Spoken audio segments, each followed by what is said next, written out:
How I Became a Pirate by Melinda Long and David Shannon.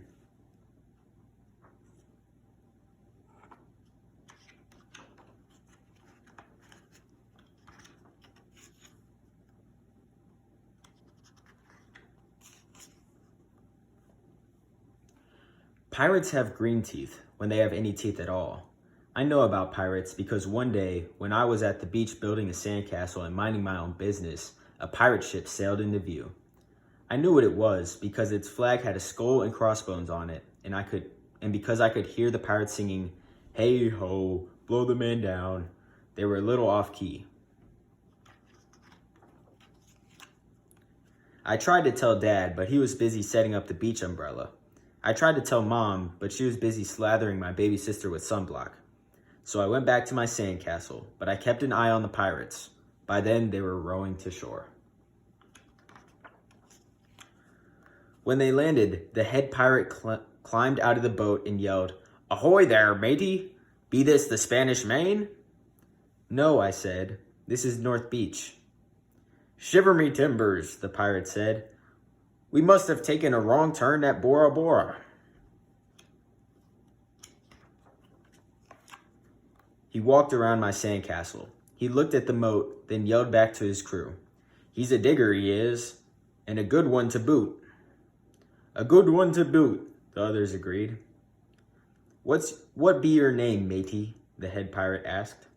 "Jeremy Jacob, sir," I told him. "Well, Jeremy Jacob," he said, "you're looking at Braid Beard and his crew. We've been needing a digger like yourself. We've a chest of treasure to bury." "Aye, treasure," the others shouted.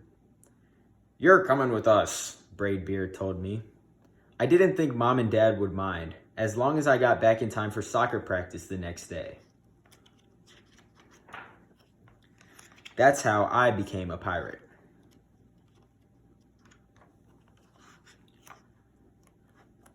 As soon as we were on board, Braid Beard showed me the chest of gold and jewels.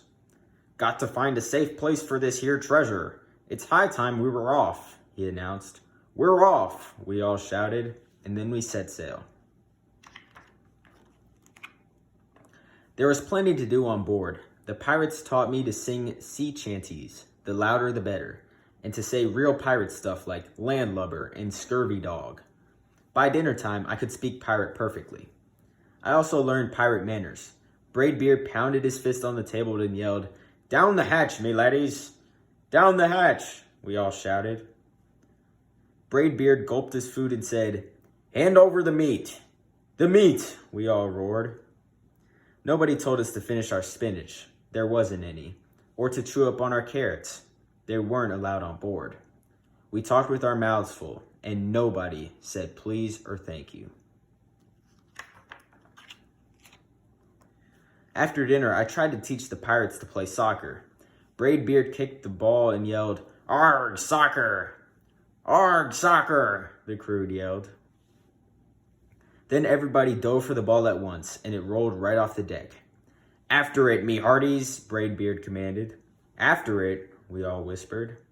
We fought over who would go get the ball, but it didn't matter anyway, because a shark came along and swallowed it in one gulp. So much for soccer.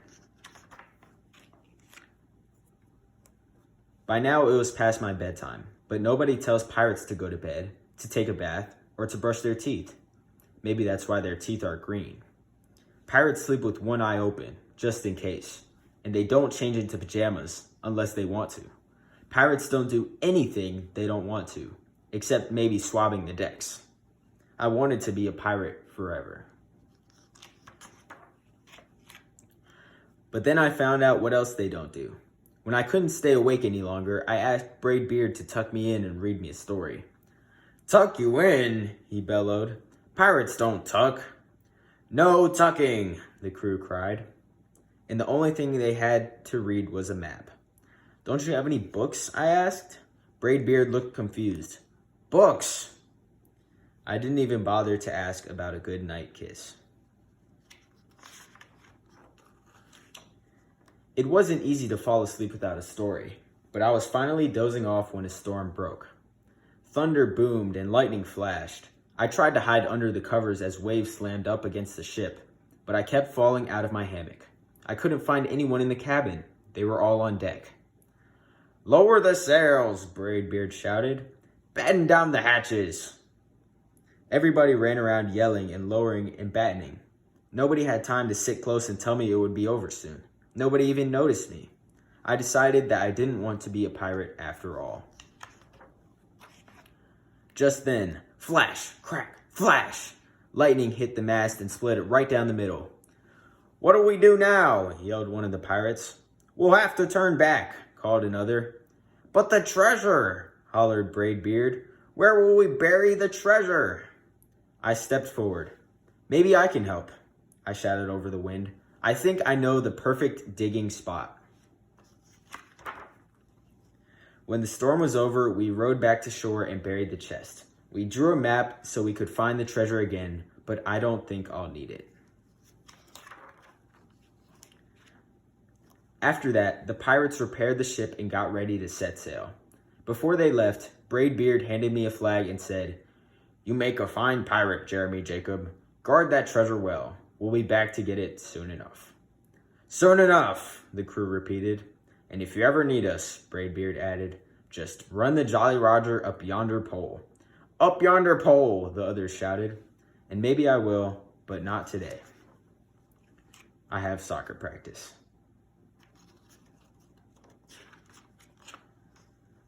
The end.